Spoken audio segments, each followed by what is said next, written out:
Hay que matar a los testigos de la verdad. Hay que matar a los testigos de la verdad. Ese es el título de nuestra plática, que nos lleva al libro de los Hechos, en su capítulo 7, y vamos a leer a partir del verso 50. ¿No hizo mi mano todas estas cosas? Duros de cerviz e incircuncisos de corazón y de oídos, vosotros resistís siempre al Espíritu Santo, como vuestros padres, así también vosotros. ¿A cuál de los profetas no persiguieron vuestros padres y mataron a los que anunciaron de antemano la venida del justo, de quien vosotros ahora habéis sido entregadores y matadores? Vosotros que recibisteis la ley por disposición de ángeles y no la guardasteis. Oyendo estas cosas, se enfurecían en sus corazones y crujían los dientes contra él. Pero Esteban, lleno del Espíritu Santo, puestos los ojos en el cielo, vio la gloria de Dios y a Jesús que estaba a la diestra de Dios. Y dijo: He aquí veo los cielos abiertos y al Hijo del Hombre que está a la diestra de Dios. Entonces ellos, dando grandes voces, se taparon los oídos y arremetieron a una contra él, y echándole de la ciudad le apedrearon, y los testigos pusieron sus ropas a los pies de un joven que se llamaba Saulo, y apedrearon a Esteban mientras él invocaba y decía: Señor Jesús, recibe mi espíritu. Y puesto de rodillas, clamó a gran voz: Señor, no les tomes en cuenta este pecado. Y habiendo dicho esto, durmió. De acuerdo con el verso 50, ¿no hizo mi mano todas estas cosas? Citando al profeta Isaías, Esteban demuestra que Dios no habita en los edificios que nosotros construimos, en los terrenos que nosotros escogemos y que luego decimos: esta es la casa de Dios, como si por nuestros deseos o nuestras dedicaciones de los lugares Dios estuviese obligado a vivir y a quedar confinado a ese recinto. Esteban les ha dicho que Dios no habita en templos hechos de manos. Los judíos que lo están escuchando, el Sanedrín que está reunido en uno de los accesos aledaños al templo, están confiados en que ellos tienen el templo de Dios. Somos el pueblo de Dios, vivimos en la ciudad santa, aquí está la casa de Dios. Ellos sienten que ese es un gran privilegio, que eso es una gran protección. Imaginen si las personas, a veces porque cargan una medalla o una cruz en el pecho, se sienten protegidos. Estos judíos, con el templo majestuoso que se remontaba en sus orígenes a Salomón, se sentían verdaderamente protegidos por Dios. Pero Esteban dice: Dios está en todas partes, porque el verso, el poema de Isaías que está citando, dice que Dios está en todas partes, porque Él hizo toda la creación.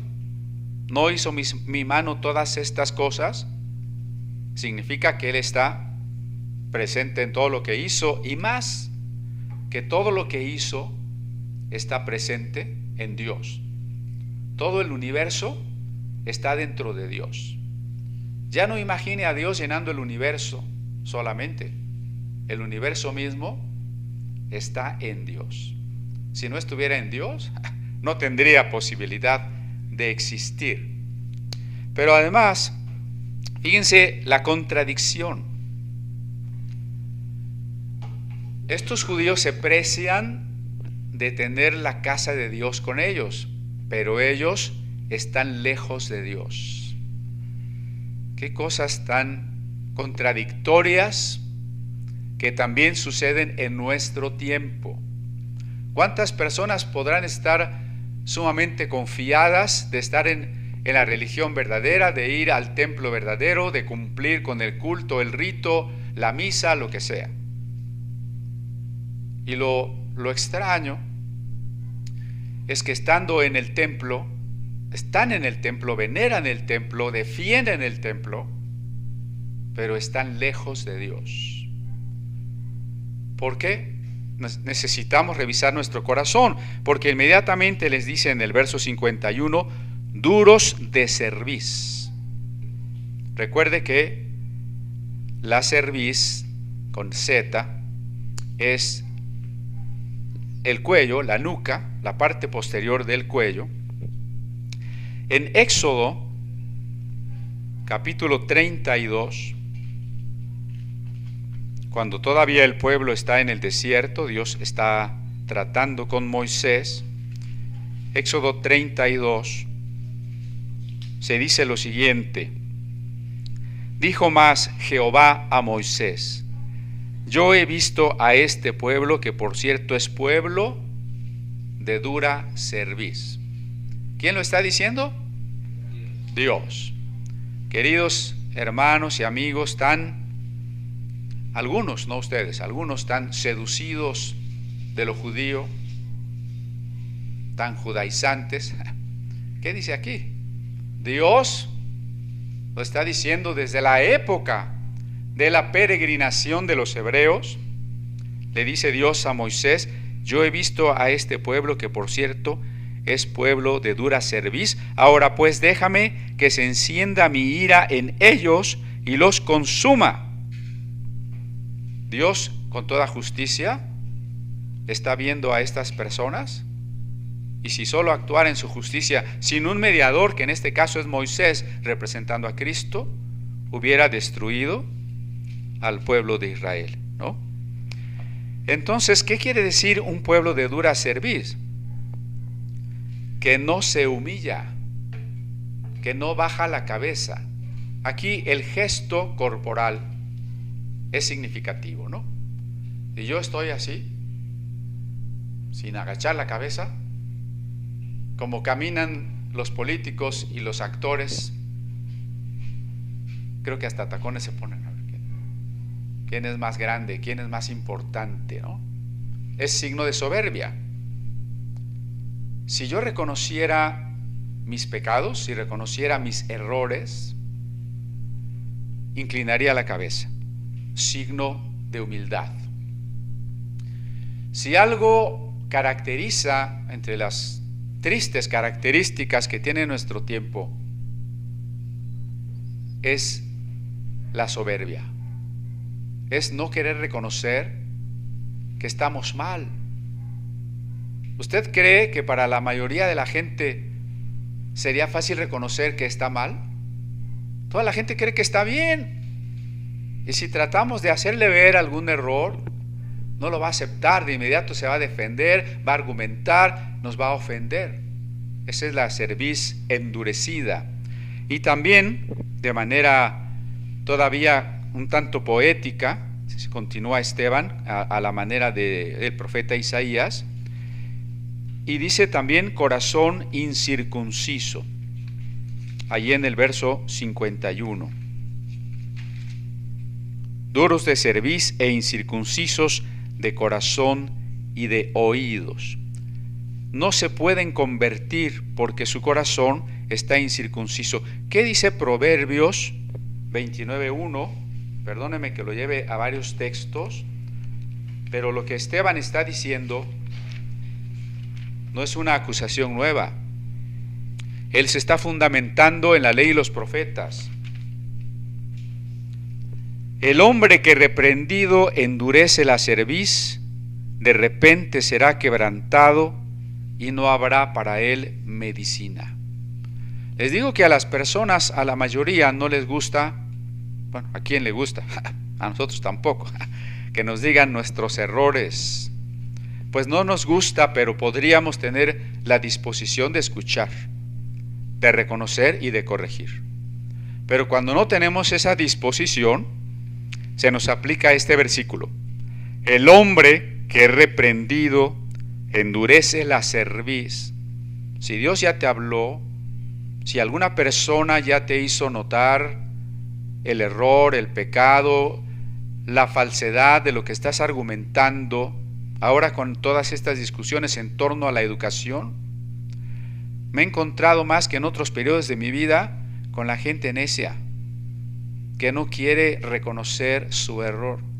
Pues el hombre que reprendido endurece la cerviz, de repente será quebrantado. ¿Quién lo va a quebrantar? Dios lo va a quebrantar. ¿Qué es el corazón incircunciso? Bueno, esto nos remite a un rito muy antiguo que practicaban los egipcios, que era del miembro masculino del pene cortar una especie de piel que sobra, que se llama el prepucio, y se cortaba para que el glande del cuerpo del pene quedara al descubierto. Eso era una forma de higiene, y los antiguos siempre relacionaban la higiene con la santidad. Usted lo puede ver en el libro del Levítico. Todo lo que podía provocar una enfermedad era considerado inmundo y estaba muy relacionado con el poder ofrecer sacrificios, obedecer las leyes de Dios, etc. Los hebreos aprendieron de los egipcios la circuncisión y llevaron el símbolo del rito, mucho más adelante, a señal de un pacto con Dios. Así los escribas del libro del Génesis establecieron que Abraham y Dios habían hecho un pacto, o Dios había hecho un pacto con Abraham, y la señal que debería tener en su cuerpo todo aquel que participara del pacto era la circuncisión. El libro de Proverbios llama al miembro masculino el manantial de la vida. Los pueblos paganos adoraban a los órganos sexuales del hombre y de la mujer. Los hebreos no los adoraban, pero sí los reconocían como manantiales de vida, y por eso les dieron también una importancia, ya no pagana, como si fueran divinidades, pero sí como símbolo de una vida que tendría que fluir de una manera limpia. Por eso, cuando hablamos de la circuncisión del corazón, estamos hablando del órgano espiritual del que emana la vida. Dice uno de los textos de los profetas: sobre toda cosa guardada, guarda tu corazón, porque de él mana la vida. Un corazón no circuncidado sería un corazón que todavía guarda la inmundicia. El Nuevo Testamento le llamaría las obras de la carne, y por eso hay una profecía en el Deuteronomio acerca de que Dios circuncidará el corazón del pueblo. Vamos al Deuteronomio, capítulo 30, en el verso 6. Y circuncidará Jehová tu Dios tu corazón y el corazón de tu descendencia, para que ames a Jehová tu Dios con todo tu corazón y con toda tu alma, a fin de que vivas. En el tiempo del cristianismo primitivo, había gran discusión con los judíos que insistían en que los cristianos no judíos también deberían primero hacerse judíos, no solo cristianos, sino judíos, y tenían que circuncidarse para pertenecer al pueblo elegido. Los apóstoles se reunieron en Jerusalén y decidieron que eso no era necesario. Pablo lo expresa con toda claridad en la carta a los Gálatas cuando dice: la circuncisión no es algo y la incircuncisión tampoco vale nada. Vale la nueva criatura. Y la nueva criatura es equivalente a la circuncisión del corazón.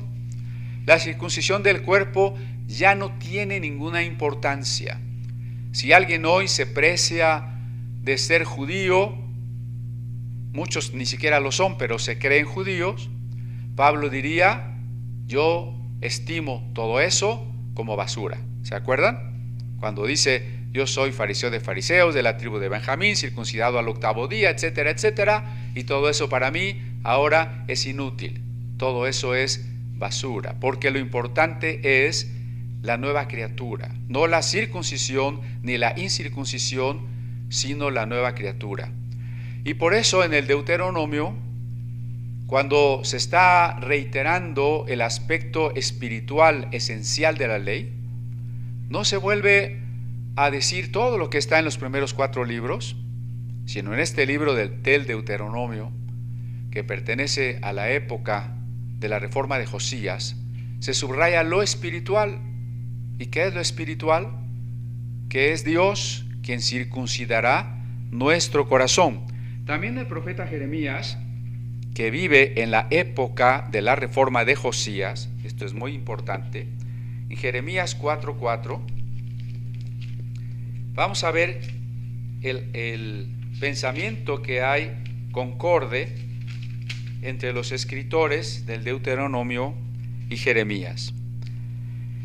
Dice el verso 4, circuncidaos a Jehová y quitad el prepucio de vuestro corazón, varones de Judá y moradores de Jerusalén, no sea que mi ira salga como fuego y se encienda y no haya quien la apague por la maldad de vuestras obras. ¿Qué significa, de acuerdo con el Deuteronomio y con el profeta Jeremías, circuncidar el corazón? Significa convertirse. Por eso Pablo lo relaciona con la nueva criatura. Si usted de una vez consultemos Colosenses 2, para que veamos que tiene que ver con la nueva criatura, tiene que ver con la conversión. Dice allí Colosenses capítulo 2, en el verso 2. Perdón, en el 11, 2:11. En él también, es decir, en Cristo, fuisteis circuncidados con circuncisión no hecha a mano, al echar de vosotros el cuerpo pecaminoso carnal en la circuncisión de Cristo, sepultados con él en el bautismo, en el cual fuisteis también resucitados con él, mediante la fe en el poder de Dios que le levantó de los muertos. Si, de acuerdo con el apóstol Pablo, el rito de iniciación para pertenecer al pueblo judío era la circuncisión, el rito de iniciación para pertenecer a la iglesia es el bautismo en agua. Por eso Colosenses lo está haciendo equivalente, pero a diferencia de la circuncisión, que sería un rito netamente físico, el bautismo en agua representa que hubo efectivamente una operación de Dios interior en nosotros, que se llama el nuevo nacimiento, la conversión, que como dice aquí, al ser sepultados por el bautismo en Cristo, haber muerto a la vieja vida, eso está mostrando que en nuestro interior Dios crucificó a nuestro viejo hombre, para que nuestra vieja vida, nuestra antigua manera de ser, nuestros pecados, quedaran hechos a un lado, y ahora hay en nosotros una criatura nueva. Perdón que haya hecho esta digresión sobre la circuncisión, pero es importante que implicaba el hecho de que Esteban les dijera a los oyentes que eran incircuncisos de corazón. Implicaba que la ley de Moisés, que las profecías de Jeremías, que el libro de Proverbios ya habían hablado, ya habían exhortado al propio pueblo de Dios para que inclinara su cabeza y para que circuncidara su corazón. Entonces, circuncidar el corazón es convertirnos realmente a Dios. Si todavía lo que predomina en nosotros es lo carnal, estamos llamados a convertirnos a Dios. No importa, acá hay 2 lugares adelante, jóvenes, pasen para acá.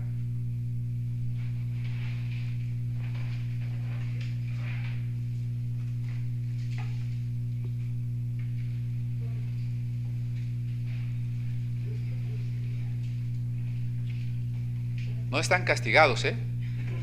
Es el privilegio de estar en las primeras sillas de las sinagogas. Bueno, entonces,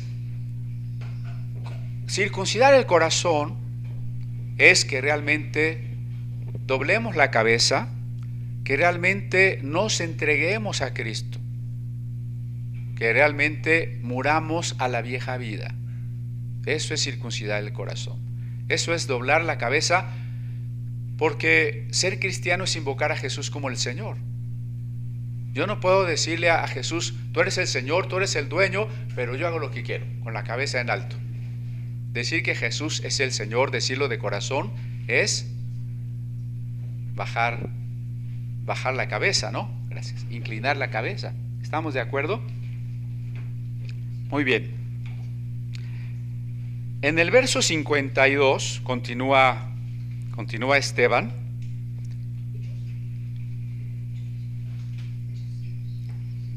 Después que les ha dicho, vosotros resistís siempre al Espíritu Santo. Es que esto es como inconcebible.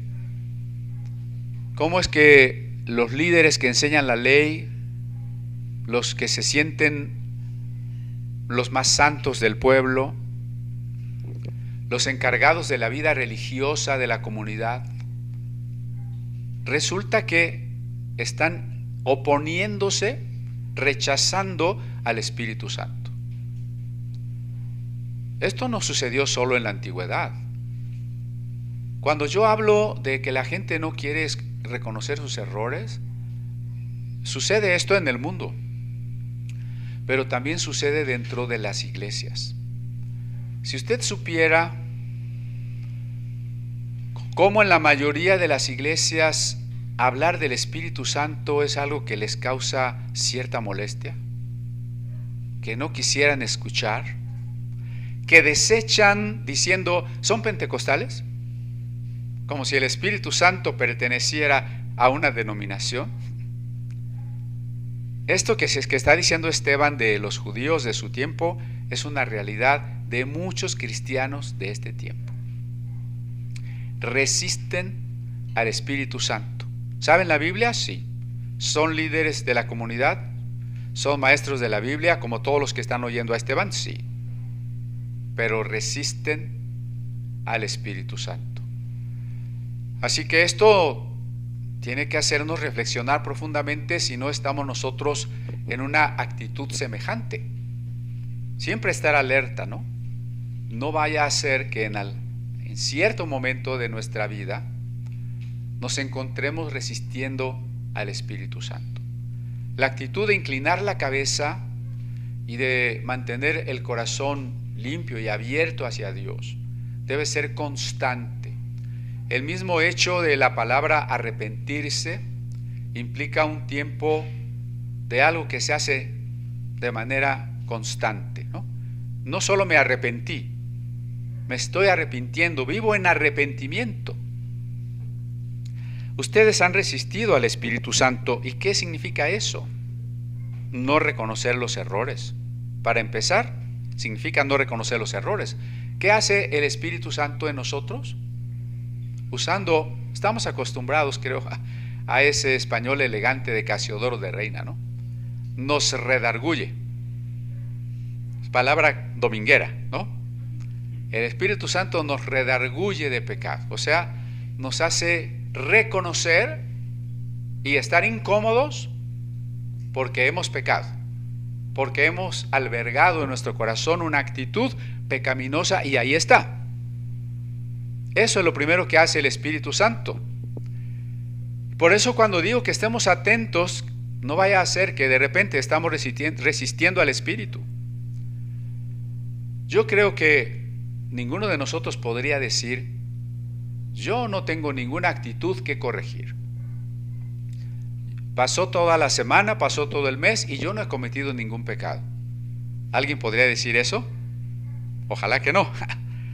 Entonces, estando atentos, tendríamos que decir: Señor, háblame. Pero hay que escuchar, ¿no? ¿En qué estoy mal?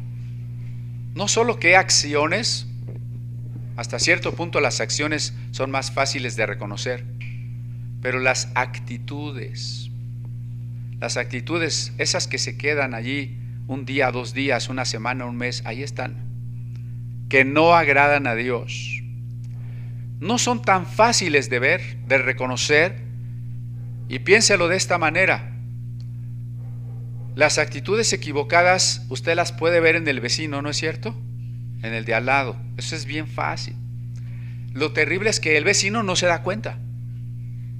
¿No es cierto? Bueno, pues estamos en las mismas. Nosotros no nos damos cuenta. Por eso Jesús decía: mira la viga que tienes en el ojo. Eso es, primero, reconocer. Porque si no reconozco, ya estoy resistiendo al Espíritu Santo.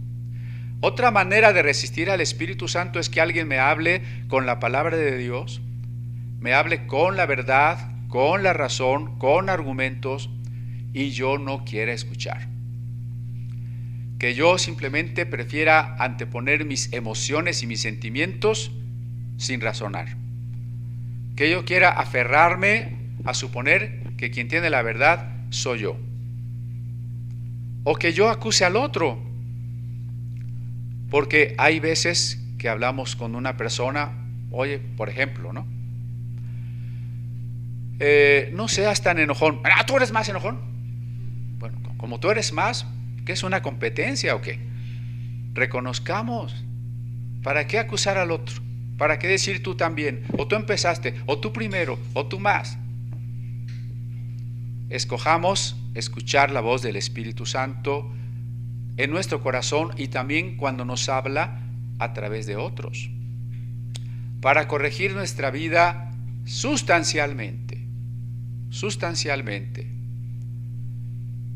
No quiero acusar, no quiero regañar, pero sí quiero que me ayuden a pensar, porque conozco a muchísima gente que tiene años en la iglesia. Iba a decir en el evangelio, no sé, pero cuando menos en la iglesia. Tiene años y no cambia.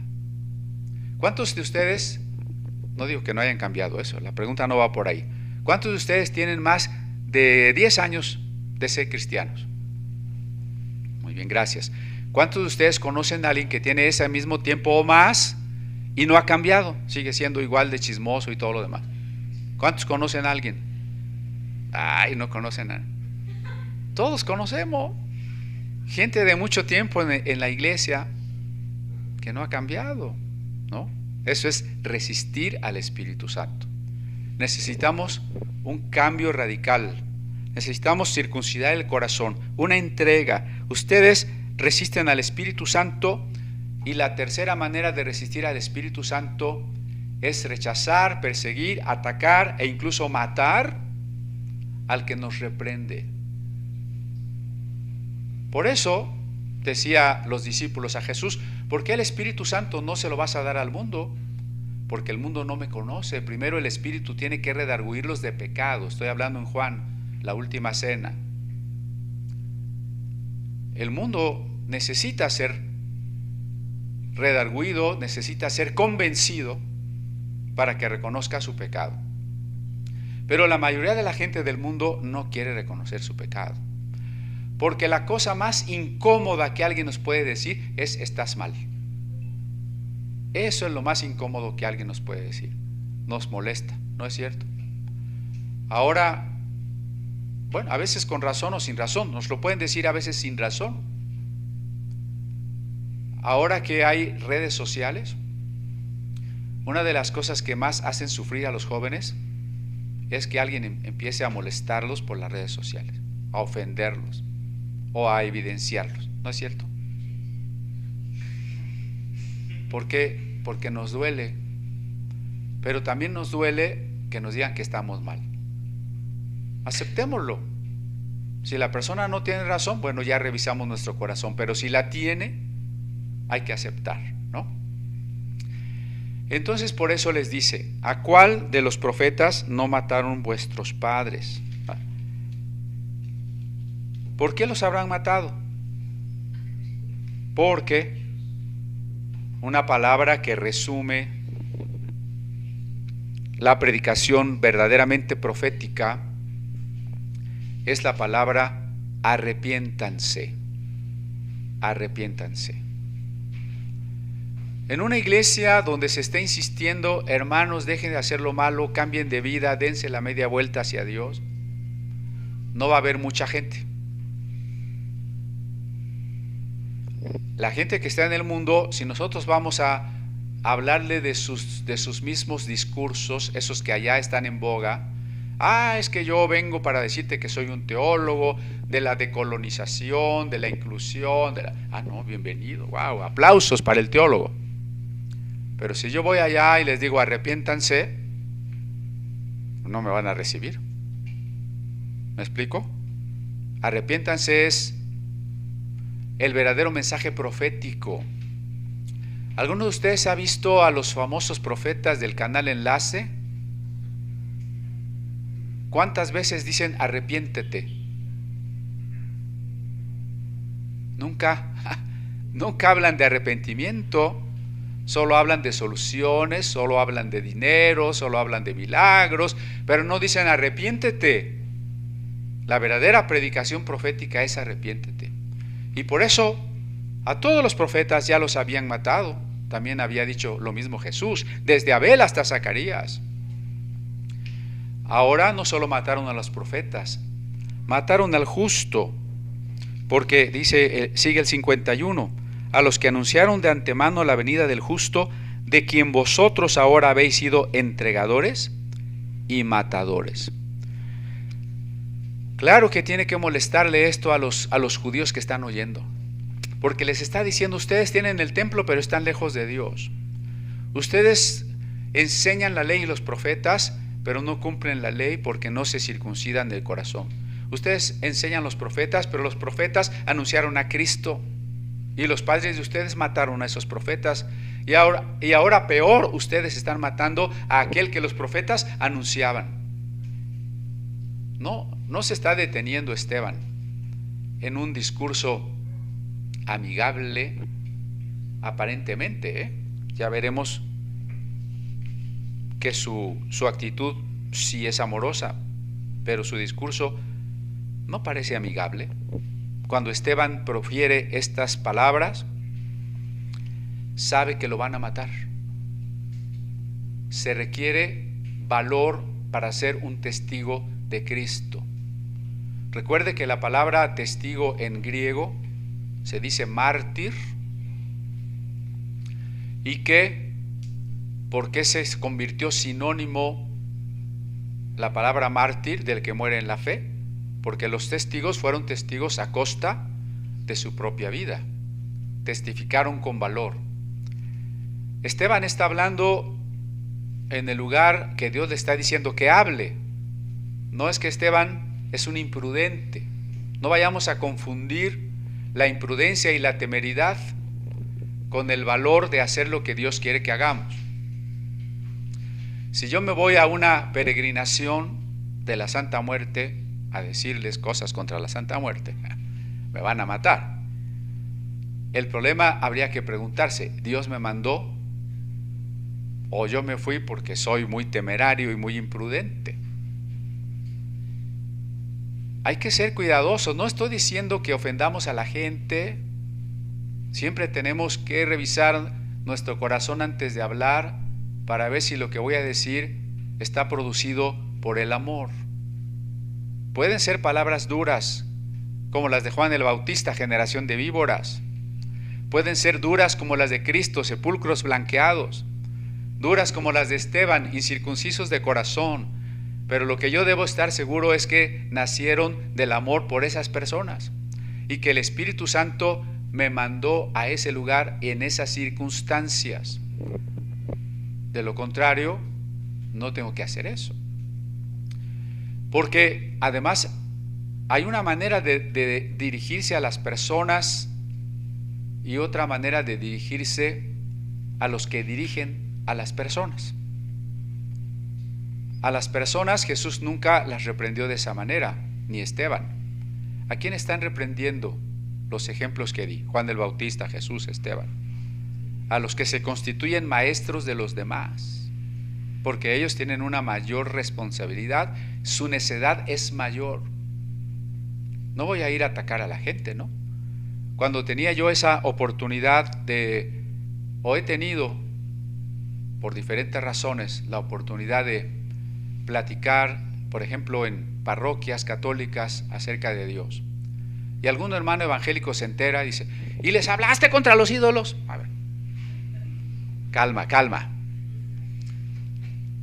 Dios no me mandó a hablar de eso. Me mandó a hablar de Cristo, ¿no? Lo que nos une es Cristo. Estamos hablando con las ovejas. Si nuestra discusión es con los teólogos, con los filósofos, con los pastores, con los apóstoles, es otra cosa. Porque entonces ellos tienen una mayor responsabilidad. Esteban sabe que decir estas cosas tan claras, contundentes y directas, lo va a llevar a que lo maten. Porque el cristiano vive en soledad y agonía. Pensando en el título de la plática, decía yo, ¿cuál pondré? ¿El de hay que matar a los testigos de la verdad o el que el cristiano vive en soledad y agonía? Bueno, este otro no les hubiera gustado a muchos, ¿no? Porque se predica de un cristianismo tan atractivo. Dios te va a resolver todos tus problemas. Dios quiere que seas rico. Dios quiere que estés sano. Dios te va a proteger de todo mal. ¿Han oído algo así? ¿Cuál es la verdad si leemos a los salmistas?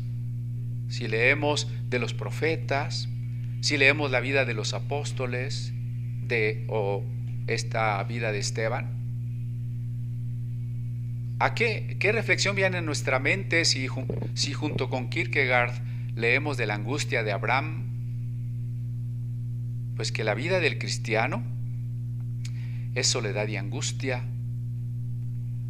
¿No estuvo Cristo en el Getsemaní? ¿Cuál es la experiencia del Getsemaní? ¿No es la soledad? Ni siquiera sus verdaderos amigos lo acompañan. Están dormidos y luego huyen. Jesús está solo. Jesús está angustiado hasta la muerte, sudando gotas como de sangre. El cristianismo no es fácil. Cuando dice el Señor en Lucas, ¿no? El hombre que va a construir una torre primero calcule si va a alcanzar a construirla completa. Cuando usted quiere seguir a Cristo, diga, a ver, cristianismo no es lo que me habían dicho. No es que todo va a estar muy bien, que Dios me va a resolver todo, que todos los días me encomiendo a Él y tengo garantía contra enfermedades, dolores, accidentes, secuestros, asaltos, porque Dios está conmigo, porque yo soy hijo de Dios, porque yo soy un rey.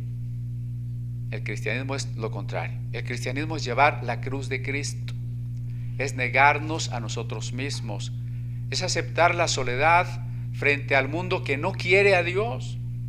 Es aceptar la angustia de tratar de descubrir cada día cuál es la voluntad de Dios para nosotros.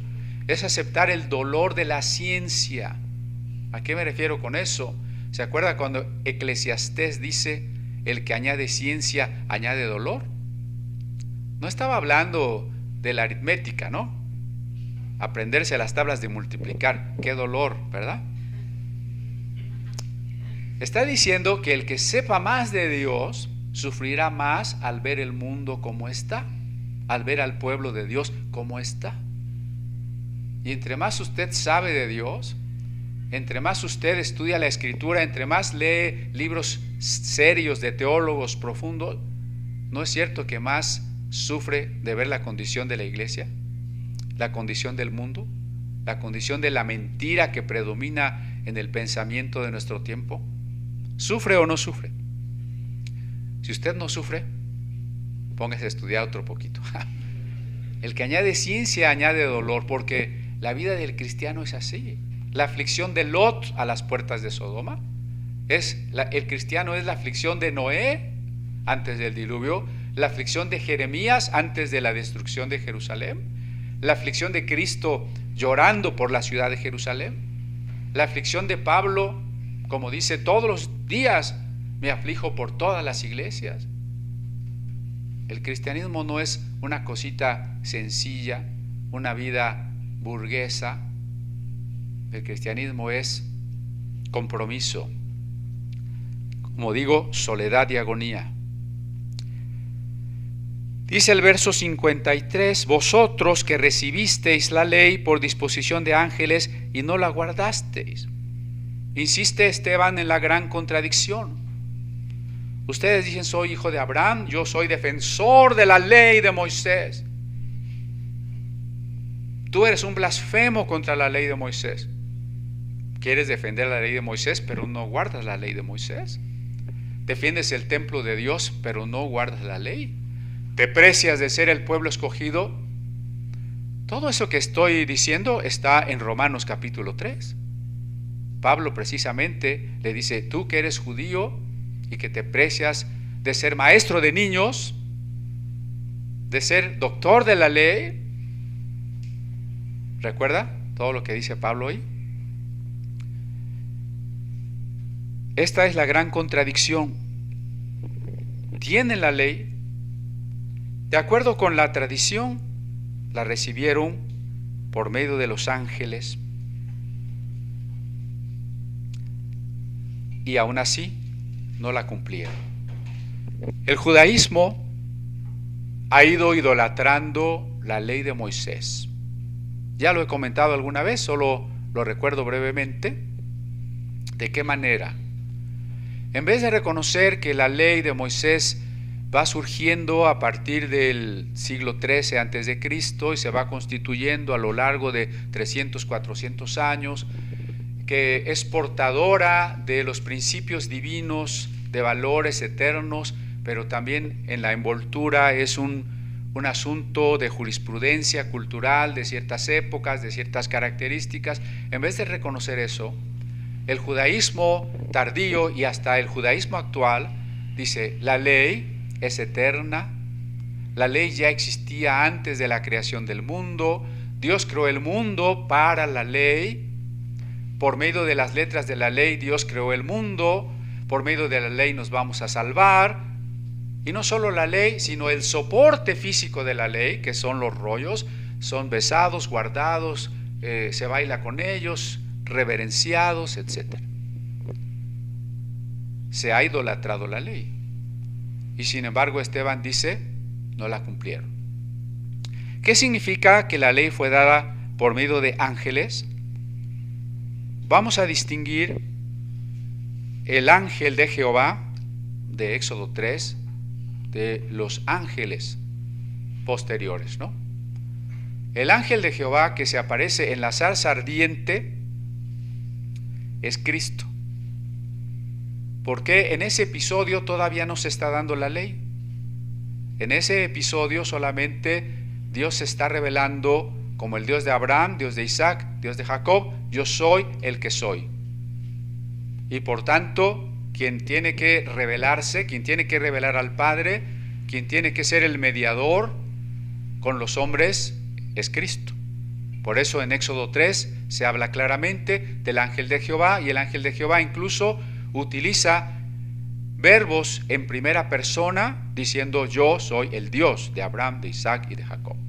No es un ángel que dice Dios, el Dios que es de Abraham, de Isaac, me mandó. No. El ángel dice yo soy el Dios de Abraham y el Dios de Isaac. Pero lo que el texto diría, y la tradición sobre todo diría, es que después, cuando Moisés sube al Sinaí para recibir la ley de Dios, una vez que han salido de Egipto, la gloria de Dios que se manifiesta al pueblo está rodeada de ángeles, y sobre todo para la corriente deuteronomista y sacerdotal, Dios no puede ser visto por nadie, y por tanto se requieren los mediadores entre Dios y los hombres, que son los ángeles. ¿Qué dicen algunos de los teólogos antiguos de este tema? Por ejemplo, Gregorio I, Gregorio Magno, que es por allá del siglo V, dice que Dios se manifiesta como un ángel. Está pensando todavía en el mensajero de Jehová.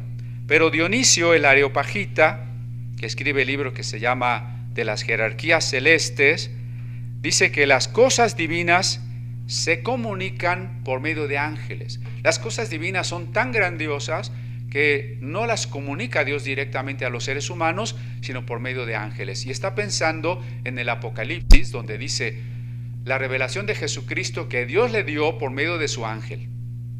De acuerdo con la literatura apocalíptica, Dios tiene una palabra que dar, se la da al Hijo, el ángel de Jehová, y el Hijo se la da a un ángel y el ángel se la trae a Juan, ¿no? Hay una serie de mediadores para salvaguardar la trascendencia divina. Este es el aspecto teológico que prefiere Dionisio el Areopagita. San Agustín dice que cuando el texto dice que Moisés habló con Dios cara a cara, no es que eso sea literal, sino que esa era la opinión del pueblo, que el pueblo pensaba que Moisés hablaba con Dios cara a cara, porque la verdad es que Moisés nunca contempló la esencia divina, sino un ángel. Después Tomás de Aquino dirá que la ley está originada en Dios, porque Él es el autor de la ley. La ley tiene la autoridad, el sello divino, pero está promulgada por ángeles. Hace una diferencia entre originar la ley y promulgar la ley. Bueno, independientemente de lo que estos teólogos importantes dicen, creo que nos queda claro que Cristo en primer lugar se manifiesta como el yo soy, pero que la ley como tal se dio por medio de los ángeles, ya en plural. Recuerde que ángel significa enviado. En la carta a los Hebreos se reitera esta idea. Hebreos capítulo 2 dice en los versos 2 y 3: porque si la palabra dicha por medio de los ángeles fue firme, y toda transgresión y desobediencia recibió justa retribución, ¿cómo escaparemos nosotros si descuidamos una salvación tan grande, la cual, habiendo sido anunciada primeramente por el Señor, nos fue confirmada por los que oyeron? Aquí Hebreos traza un gran contraste. El primer pacto, la ley, fue dada por ángeles. El segundo pacto, el nuevo pacto, la ley espiritual, fue dada por Cristo. Entonces, ahí es muy importante distinguir una ley que no es la ley perfecta, no es la ley última, dada por ángeles, de la ley definitiva, de la ley espiritual, del pacto nuevo, que fue dada por Cristo. El problema, de acuerdo con el verso 54, es que cuando se oye sin fe, cuando se oye con un corazón no circuncidado, entonces caemos en el enojo, en la ira. Porque el verso 54 de Hechos 7 dice: oyendo estas cosas, se enfurecían en sus corazones. Noten otra vez la palabra, corazones. Incircuncisos de corazón, se enfurecían en sus corazones. En muchas ocasiones es importante que del texto hagamos el análisis estructural. Por ejemplo, cuántas veces se repite un verbo o un sujeto y qué quiere decir eso. Por lo pronto, si en el corazón no hay conversión, ¿de dónde nace el enojo frente a la palabra de Dios? Pues del mismo corazón, ¿no? En sus corazones, en lo más íntimo de ellos, allá donde se dan los pensamientos y las decisiones más trascendentes de la vida, desde allí se enojaron, se enfurecieron y crujían los dientes contra él. Les digo que estaba indeciso del título. Otro título que tenía yo por ahí es El discurso de odio de Esteban. También se puede llamar así en nuestra plática. Porque de acuerdo con los parámetros de la costumbre woke o de cancelación de nuestro tiempo, Esteban está profiriendo un discurso de odio. Claro, ya nos queda claro quiénes verdaderamente están odiando. Pero si se fija en nuestro tiempo es la misma acusación. Es que tú no estás de acuerdo con tal cosa. Discurso de odio. Pero ellos son los que nos odian, ¿no? No odian todo lo que es cristiano. No siempre están atacando a todo lo cristiano. Por eso les digo que estamos en la misma situación que Esteban, ¿no? No se sorprenda si allá donde usted tiene que testificar lo acusan de discurso de odio, a tal grado que rechinen los dientes. ¿Usted ha estado tan enojado que rechina los dientes? Que hasta brinca, se mueve, casi le da una epilepsia, ¿verdad? Sí, es un gran enojo, un gran enojo. Para este momento, ¿ustedes creen que los miembros del Sanedrín estaban interesados en seguir el debido proceso? ¿Ustedes creen que la gente que ahora ataca y quiere imponer sus leyes y aún nuestros queridos políticos siguen el debido proceso? No, cuando no les conviene, no. ¿Ustedes creen que ya lo dejaron hablar con todo respeto? Al llegar a este punto, todos estaban calladitos, escuchando y tratando de decir lo que decía Esteban. ¿Qué estarían haciendo? Pues gritando, ignorándolo, quitándole la palabra. Yo creo que aquí Esteban tenía que predicar fuerte, ¿verdad? No como algunos hermanos que cuando nos dirigen o predican pasan aquí. Fuerte, ¿no? Porque ya no lo dejaban hablar. Siga leyendo.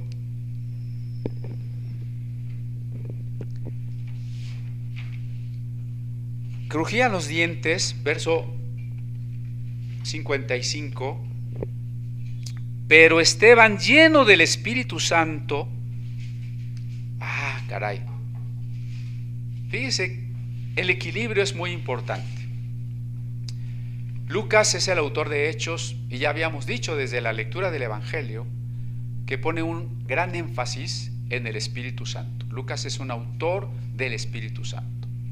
El libro de los Hechos es un libro sobre el Espíritu Santo. No puede dejar de decir aquí cuál es la razón por la que Esteban está hablando, quién lo guió, quién le dirigió para que hablara en ese momento, para que no cerrara la boca. Porque hay momentos en que hay que cerrar la boca, ¿no? El Espíritu Santo. Esteban lleno del Espíritu Santo. Si por un lado decimos que el cristiano vive en la angustia y en la soledad, pero no es una soledad absoluta, ¿se fija? Es una soledad respecto de los hombres que nos rodean pero que nos odian. Es una soledad porque los hermanos no están con Esteban en ese momento, la iglesia no está allí con él apoyándolo, porque no puede. En ese sentido hay una soledad, pero ¿quién está con él? Está lleno del Espíritu Santo, y eso no es fácil, porque podemos ser distraídos por la tentación que nos gane el temor, la preocupación, la vergüenza, otros sentimientos, en vez de concentrarnos en rindo mi ser, mi voluntad, mi mente al Espíritu Santo. Hay que rendirnos al Espíritu Santo en las circunstancias más difíciles para que podamos en ese momento decir: sí, estoy lleno del Espíritu Santo. Note nuevamente el contraste talentosísimo literario de Lucas, ¿no? Mientras estos hombres son hipócritas y dicen guardar la ley pero no la cumplen, el testigo de Cristo, que no está subrayando el templo, ni la ley, ni los ritos en todo el relato que ha retomado, sí está lleno del Espíritu Santo. Aun cuando está solo, aun cuando todo lo que le rodea es oscuridad y muerte, está lleno del Espíritu Santo. Y puestos los ojos en el cielo, sigo en el 55, puestos los ojos en el cielo, vio la gloria de Dios y a Jesús que estaba a la diestra de Dios. Esta es una visión, pero a la vez es una afirmación teológica. El aspecto más importante es la afirmación teológica. Toda la gente puede estar en contra de nosotros. Los enemigos del Evangelio y los que no se quieren arrepentir, los que nos odian y los que nos persiguen, pueden tener todos los recursos: el poder político, el poder económico, el poder de difusión, que ahora es tan importante, porque la nueva esclavitud, la nueva manera de esclavizar a las grandes masas son los medios de difusión. Pueden tenerlos. Pero eso no debe hacer que perdamos la visión. Cuando usted esté allí frente al Sanedrín, a punto de ser asesinado, no pierda la visión. El Espíritu Santo está con usted y Jesús sigue estando en el trono. Jesús sigue siendo el Señor de la historia. Por encima de todos estos poderes del mundo, Jesús está a la diestra del Padre. Es otra cosa que Pablo va a retomar. Por encima de todo poder, principado, gobernante, autoridad, Cristo está sentado a la diestra del Padre. No hay ninguna fuerza, por más poderosa que sea, ningún gobierno, ninguna universidad, ninguna ideología, ninguna difusión mercadotécnica que esté por encima de Cristo. Y Él es nuestro Señor. Y nosotros dependemos de Él. No dependemos de lo que nos rodea. Dependemos de Cristo. Por eso es en primer lugar la visión una afirmación teológica. Pero puede ser también una visión extática. Eso no significa que sea literal. Cuando Dios da a los profetas una visión, no les está mostrando una realidad literal que está allá arriba. Les está mostrando unas figuras que tienen un mensaje. ¿Sí me explico? Por ejemplo, muy diferente, pero cuando Zacarías ve una olla con carne, ¿ha leído las visiones de Zacarías? Una olla con carne. No es que en algún lugar existe una olla con carne. Lo importante de la visión es lo que representa la visión. Que hay una experiencia en la mente, en los ojos del siervo de Dios que la está mirando, sí, eso es real. Pero lo que está mirando no es algo tangible o que está en algún lugar, sino una serie de figuras simbólicas que tienen un mensaje. ¿Y cuál es este mensaje? Lo que está mirando es que ve la gloria de Dios. ¿Y qué es la gloria de Dios? Ya hemos dicho, aquello que de Dios se manifiesta. Dios, que es invisible e infinito, no puede ser percibido. Pero lo que Él manifiesta de sí, eso es la gloria de Dios. La gloria de Dios está relacionada aquí con el trono de Dios, mencionado en el verso 49, el cielo es mi trono. ¿Se acuerda de ese verso que ya leímos? El cielo es mi trono. El trono de Dios, la gloria de Dios, el lugar santísimo de Dios, el lugar del monte de Dios, todas esas son expresiones a lo largo de la Biblia que significan que Dios es el dueño y el soberano por sobre todas las cosas. No significa que Dios está en algún lugar. ¿De qué tamaño es el cielo? Inmenso. Y si dice el cielo es mi trono, pues entonces ¿de qué tamaño es el trono de Dios? ¿Una sillototototota de galaxias y galaxias? Claro que no está hablando de que sea una silla, sino del hecho de que Dios es el rey, el soberano, de que Dios domina todas las cosas y nadie puede imponer algo que Dios no quiera. Nadie puede hacer algo que Dios no permita. Ni siquiera existe nada que Dios no haya creado. ¿Me explico? Eso quiere decir el trono de Dios. Y Esteban estaba mirando a Jesús a un lado, a la derecha de Dios. ¿Eso qué significa? Que tiene Jesús todo el poder y la autoridad de su Padre. Y dijo, verso 56, sigue hablando Esteban, insisto en los gritos del populacho y los doctores académicos, eruditos, intelectuales que le rodean. No se me apantalle con los intelectuales pseudos. Veo los cielos abiertos y al Hijo del Hombre que está a la diestra de Dios. Lucas en el 55 registra lo que Esteban veía, y en el 56 cómo se los comunicó a esas personas, y les dice: a la diestra está el Hijo del Hombre. ¿Qué es el Hijo del Hombre? En el lenguaje de Jesús, el arameo, Bar Enos. El Bar Enos, el Hijo del Hombre, es la figura apocalíptica de la literatura judía, que es el redentor y juez de todo el mundo, de toda la humanidad.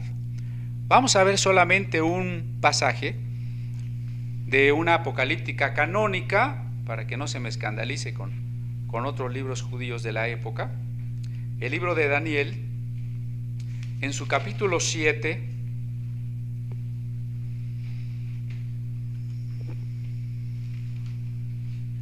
yo entonces miraba, bueno, yo creo que brevemente antes, a partir del verso 9 dice: estuve mirando, fueron puestos tronos, se sentó un anciano de días, cuyo vestido era blanco como la nieve y el pelo de su cabeza como lana limpia, su trono como llama de fuego. ¿De quién está hablando allí? De Dios el Padre, ¿no? De manera simbólica, ya dijimos que el trono y toda esa gloria es un símbolo del poder y la soberanía divina.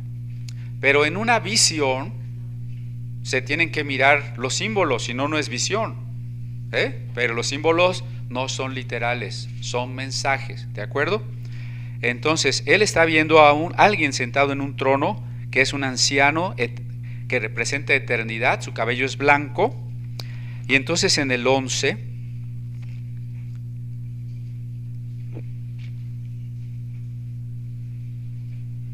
me perdí. El 13, ¿no? 7:13.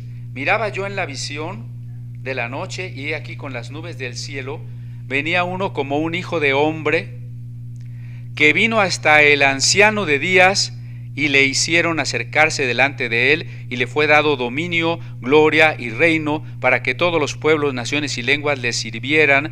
Su dominio es dominio eterno que nunca pasará, y su reino uno que no será destruido. ¿De quién está hablando ahí? Del Hijo del Hombre, el Bar Enos. ¿Cuál es el título más frecuente en los evangelios que se da a Cristo? El Hijo del Hombre. ¿Y cuáles son las características, o por qué Esteban ve al Hijo del Hombre a la diestra de Dios? Bueno, lo explica el verso de Daniel 7:15, el de Daniel 7:14, que voy a volver a leer. Piense ahora en Jesús a la diestra de Dios, y este verso 14 como la explicación de qué es eso de la diestra de Dios. Le fue dado dominio, gloria y reino, para que todos los pueblos, naciones y lenguas le sirvieran. Su dominio es dominio eterno que nunca pasará, y su reino uno que nunca será destruido. ¿Está hablando Esteban con los eruditos? Entonces, cuando él dice: veo al Hijo del Hombre, ellos saben qué está diciendo, saben qué significa Hijo del Hombre y qué se ha prometido respecto del Hijo del Hombre, lo saben. Y por eso regreso a Hechos 7, los he traído por toda la Biblia, ¿verdad? Predicando el Evangelio por todos lados. Regreso a Hechos 7. Entonces ellos, dando grandes voces, se taparon los oídos. ¿Puede usted imaginarse el vocerío? Si todavía alcanzaron a escuchar las últimas palabras que decía Esteban, porque cuando les dijo: incircuncisos, necios, ustedes mataron a los profetas y mataron al justo, ahí empezaron a gritar.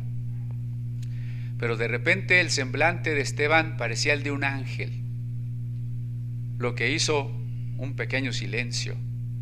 Y en ese momento Esteban dice: veo al Hijo del Hombre a la diestra, los cielos abiertos. ¿Dónde están los cielos? En este sentido, ¿dónde están los cielos? Cuando usted se sube a un avión, ¿ya llegó a los cielos? ¿De estos cielos?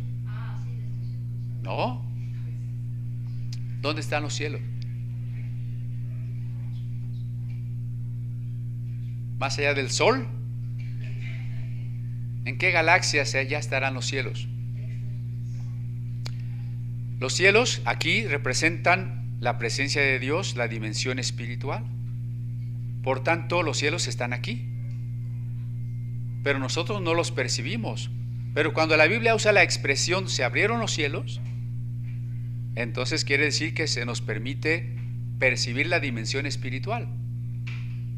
Entonces, vio el cielo abierto, quiere decir que pudo ver la realidad espiritual.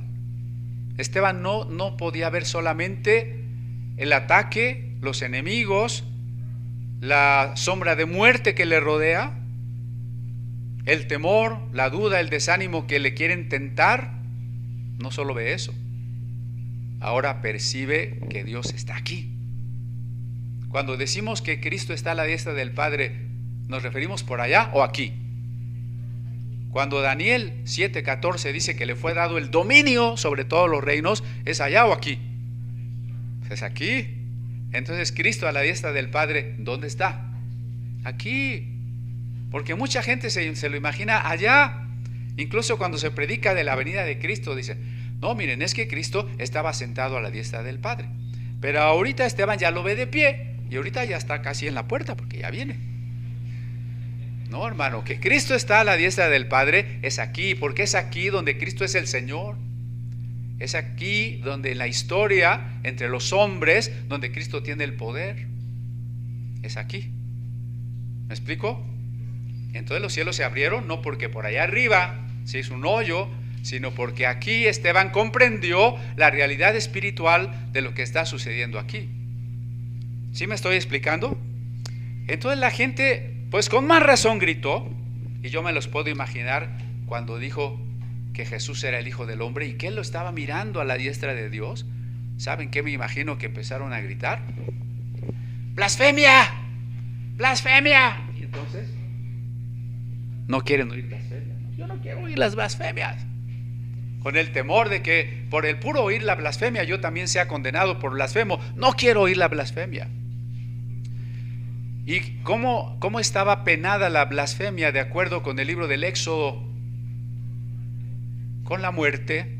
Entonces tenían ahora el pretexto para poderlo matar. La gente está buscando un pretexto. Tal vez le parezca que yo exagero. Hace algunos años, cuando yo hablaba de que se venía lo que hoy está, me veían así con cara de: ¡ay, qué pastor tan exagerado! Pero no crea que la gente se va a conformar con rechazarnos, con clausurarnos, con meternos a la cárcel, con golpearnos. Va a llegar el momento en que quiera matarnos, y no estoy exagerando. Se taparon los oídos, ¿no? Y entonces esto nos muestra el mundo en que vivimos. El mundo en que vivimos tiene los oídos tapados, ¿no? ¿Ha tenido usted experiencias así? Apenas empieza usted a hablar de Cristo. No. Eso es colonialismo. Eso es ultraderecha. Eso es falocentrismo, etcétera. No quieren oír. La mayoría de la gente ya se tapó los oídos, tristemente. ¿Sabe por qué? Porque han amado más las tinieblas que la luz. Decía Jesús, la gente no quiere venir a la luz. Ama las tinieblas para que sus obras no sean redargüidas. Y por eso, dice Romanos, su entendimiento se ha entenebrecido. Las librerías están llenas de libros con aparentemente muy convincentes argumentos en favor de todo este relativismo, de toda esta inmoralidad, de todos estos, como dicen ahora los libros para nuestros niños, diferentes saberes. Están llenos de esas maravillas, que no son más que el resultado de que su entendimiento se ha entenebrecido, porque se han tapado los oídos. Y entonces en ellos se cumple lo que la Biblia dice, ¿no? No echéis vuestras perlas a los cerdos. Aquellos que no quisieron oír. Cuando dice Jesús, no echéis vuestras perlas a los cerdos para que no después de pisotearlas vengan y os despedacen. Cuando usted quiere razonar con un necio, va a ofender y va a escarnecer lo que usted le está diciendo y después lo va a atacar a usted y usted va a quedar en un estado de ánimo muy entristecido. Por eso es muy importante que escuchemos la voz del Espíritu Santo. Cuando el Espíritu Santo me está llevando efectivamente a hablar, a no callar, y cuando el Espíritu Santo me está guiando a no echar las perlas a los cerdos. Piense simplemente en Cristo frente a Herodes. Herodes le preguntaba cosas a Jesús, quería que Jesús hiciera milagros y Jesús no abrió su boca y no hizo ningún milagro. ¿Podía Jesús haberle dado a Herodes grandes argumentos? ¿Podría haber hecho algunos milagritos y echárselo al bolsillo? Pero el Espíritu Santo no le ordenó a Jesús decir nada frente a Herodes ni frente a Pilatos. ¿Cuándo hemos de hablar y cuándo hemos de tener cuidado de no echar nuestras perlas a los cerdos? Mucho cuidado. Entonces, estos hombres que no cumplen la ley, porque no viven conforme a la ley, porque odian cuando la ley invita a amar al prójimo, ahora sí quieren cumplir la ley. Este es un blasfemo, hay que matarlo porque la ley dice que hay que matarlo. Ahora sí vamos a cumplir la ley. Hasta parece que estoy en México, ¿no? Bueno, entonces el verso 58, 57, grandes voces se taparon los oídos, arremetieron contra él y lo echaron de la ciudad. Piense, por favor, póngase en las sandalias de Esteban. No vaya usted a pensar que esos hombres dijeron, San Esteban, sea tan amable de caminar para allá porque lo vamos a apedrear. ¿Verdad que no? ¿Cómo trata el que nos odia? ¿Cómo nos va a tratar? ¿Lo jalonearon? ¿Lo golpearon? ¿Lo arrastraron? ¿Lo ofendieron? Claro. Pero cuando digo que se ponga en los zapatos de Esteban es que usted se imagine cómo reaccionaríamos en una situación así. ¿Estamos dispuestos? Cuando estemos así, no tenemos que dejar de ver que Cristo está a la diestra del Padre. Porque cuando una persona nos ofende o nos agrede o peor físicamente nos lastima, de inmediato la valoración propia se cae, ¿no? La autoestima se baja. Para que eso no suceda, necesitamos mantener la vista en el que está a la diestra del Padre. ¿Sí? Cuando usted esté siendo atacado por los enemigos, mantenga la vista, no en usted, no en que usted va a ganar o en que usted tenga la verdad, porque a veces es una tentación, Realmente yo tengo muchas veces esa tentación, cuando no debo de hablar con alguien y digo, no, sí le voy a demostrar porque, no, hermano, hay que tener la vista en Cristo, así nos estén jaloneando, pateando, arrastrando, no somos menos, no valemos menos, quien vale es Cristo y Él está a la diestra del Padre. Entonces lo sacaron de la ciudad para matarlo. ¿Cómo era la muerte por lapidación? O sea, por apedreamiento. No da muchos detalles la Biblia, pero sí lo hizo el judaísmo tardío, tratando de recoger las tradiciones fariseas, y lo dejó escrito en la Mishnah. ¿Qué dice la Mishnah? Hay que llevar al hombre afuera de la ciudad y cavar un foso que sea prácticamente el doble de la persona. Y una vez que se le ponga a la orilla del foso, tiene que haber, como dice Deuteronomio 17,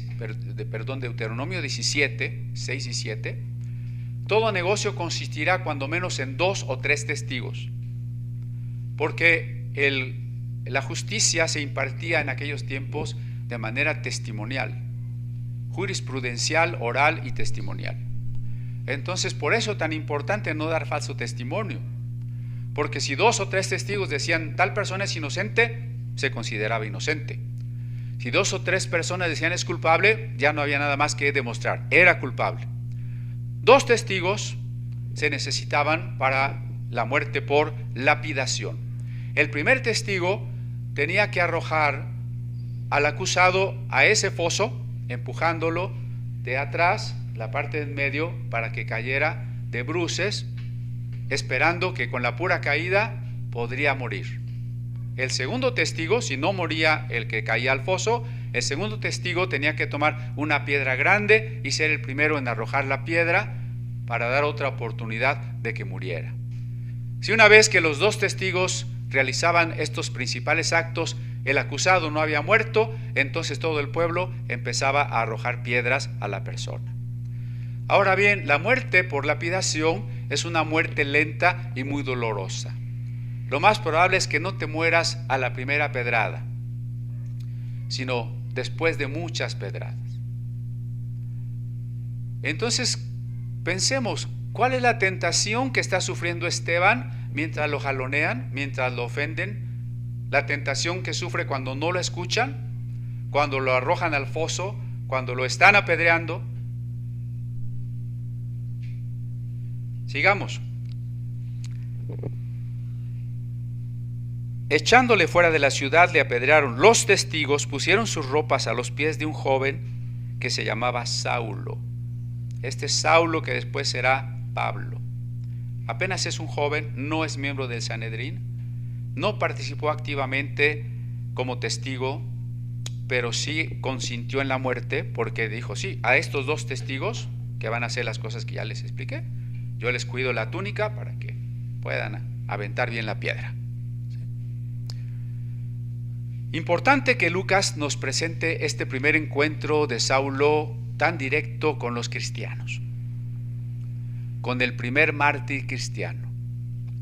Ya les había dicho en otro momento que Saulo fue un discípulo de Esteban, porque ya hemos venido analizando los argumentos teológicos de Esteban y creo que ha quedado claro que muchos de ellos se vuelven más explícitos en las cartas de Pablo.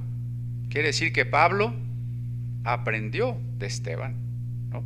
En el primer momento aprendió el argumento para atacarlo, para rechazarlo y para irse a perseguir cristianos hasta Damasco. Pero cuando se encontró con Cristo, entonces entendió que Esteban había dicho lo correcto. Y cuando empezó a meditar sobre las Escrituras y con todo el gran conocimiento que él tenía de la ley, aceptó todos los argumentos, explicitó y incrementó los argumentos de este judío griego, de este judío alejandrino que conocía el texto y la teología de la Septuaginta. Entonces Pablo fue su discípulo, pero en este momento no, simplemente cuida la ropa. Apedreaban a Esteban y yo les describía que es una muerte lenta y dolorosa, porque dice que mientras apedreaban a Esteban, él invocaba y decía, Señor Jesús, recibe mi espíritu. En este punto de la teología no pensemos si está hablando de cuerpo, alma y espíritu, y si el espíritu se va, no tiene ese sentido. Aquí solamente significa recibe mi vida. Noten el paralelismo entre Esteban y Jesús. Jesús en la cruz le dice a su Padre, Padre, en tus manos encomiendo mi espíritu, que aquí es sinónimo de la vida de la persona entera, a la esperanza de la resurrección. Jesús entrega su vida al Padre creyendo como humano que Dios le va a resucitar. Esteban entrega su vida a Jesús creyendo como humano que Jesús le va a resucitar. Muy importante, esta es la primera ocasión en la Biblia que tenemos una oración a Jesús. ¿Ya me estoy pasando de tiempo? ¿Me aguanta o aquí lo dejamos? A veces nos preguntamos, bueno, ¿y a quién, si Dios es trino, a quién le oramos? Y algunos nos dan una formulita muy sencilla. Al Padre en el nombre del Hijo por el Espíritu Santo. Bueno, pero ¿Esteban le está orando aquí a Jesús o no? Para aquel que dice que Jesús no es Dios, entonces, ¿cómo es que Jesús podía escuchar a Esteban? Si no es Dios, no es omnipresente. Si Jesús ya se murió, no puede escuchar a Esteban. Si Jesús está resucitado, pero quién sabe dónde, no puede escuchar a Esteban. A menos que Jesús sea divino, puede escuchar a Esteban. Y a menos que Jesús sea divino, Esteban no hubiera blasfemado hablándole a Jesús en vez de al Padre. De ahí la importancia de esta primera ocasión, este primer registro en el Nuevo Testamento de una oración a Jesús resucitado. ¿Sí? Señor Jesús, recibe mi espíritu. Y puesto de rodillas, estaba probablemente de pie mientras las piedras caían, o tal vez tirado, pero trató de incorporarse. El punto es que se arrodilló. Y arrodillado, y por encima del vocerío de la gente que le avienta piedras, porque ustedes han visto, cuando menos en películas, cómo es el pueblo cuando llevan un acusado, ¿no? Todo el mundo quisiera adelantarse a lincharlo, a golpearlo, a decirle, ¡maldito!, ¿no? Por encima de eso, Esteban eleva la voz lo más que puede en su agonía para pedir algo maravilloso: castigo para esos malvados. ¿No? ¿Sí o no? ¿Qué pide? No les tomes en cuenta este pecado. Otra vez el paralelismo con Cristo. La primera palabra de Cristo en la cruz: Padre, perdónalos. La última palabra de Cristo: en tus manos encomiendo mi espíritu. Entonces noten que si Esteban vivió lo mismo que Cristo, angustia, soledad, traición, juicio injusto, rechazo, asesinato, y lo enfrentó de la misma manera, lleno del Espíritu Santo, siendo testigo de la verdad, encomendando su vida al Padre en la esperanza de la resurrección y pidiendo perdón para sus enemigos, quiere decir que ellos dos se constituyen en el modelo para nosotros. Cuando Cristo dijo que como Él fue perseguido seremos perseguidos, que como Él fue odiado seremos odiados, entonces no solamente Esteban, este primer mártir cristiano, se identifica con Jesús de esa manera. Es algo que, no algo, es un privilegio que nos toca a todos nosotros. ¿Usted se quiere morir de qué? ¿De COVID o por testimonio de Cristo? Dios decidirá, ¿no? Pero no se asuste si tiene que morir por Cristo. Mejor, porque tendríamos ese gran privilegio. Tal vez nos toque, tal vez no, pero de una cosa tenemos que estar conscientes: cuando digo que el cristianismo es angustia y soledad, es porque Cristo nos llamó a morir como Él murió, a ser rechazados como Él fue rechazado, a amar a los enemigos como Él los amó. Por eso les decía que aunque Esteban está diciendo cosas muy duras, lo que le motiva es el amor. ¿Cómo puede ser? ¿Será que ese discurso de odio que le llama a la gente en realidad puede ser amor? Primero, no es un discurso de odio, eso debe de quedar muy claro. Sí es una palabra de amor. ¿Por qué? Porque si a las personas no les decimos el riesgo que corren de la condenación, se van a condenar. ¿Los estaríamos amando si no se los decimos? ¿Los estamos amando si se los decimos? Si los invitamos a reconciliarse con Dios, a encontrar la plenitud de su vida, el sentido de su existencia, ¿los estamos amando? Pero muchas veces hay que decirlo con toda claridad, y aún así muchos no se convertirán. Esteban no lo supo, pero sembró la semilla seguramente en varios, y especialmente en uno que sería el mayor predicador de todos los tiempos. Esteban no pudo saber eso en el momento de su agonía, no lo pudo saber, pero esa es nuestra esperanza, ¿no? Nosotros ponemos una semilla, Dios dará fruto abundante. Y entonces, después de pedir perdón para sus enemigos, Esteban murió. Todo este capítulo ha sido maravilloso porque hemos visto un repaso a la historia de Israel desde Cristo. Y hemos visto el ejemplo de Cristo en el martirio, en el de Esteban y el llamado que tenemos nosotros. Muy difícil llamado, pero dos cosas. Tenemos el Espíritu Santo con nosotros y nuestra mirada está puesta en que el Hijo del Hombre está a la diestra de Dios.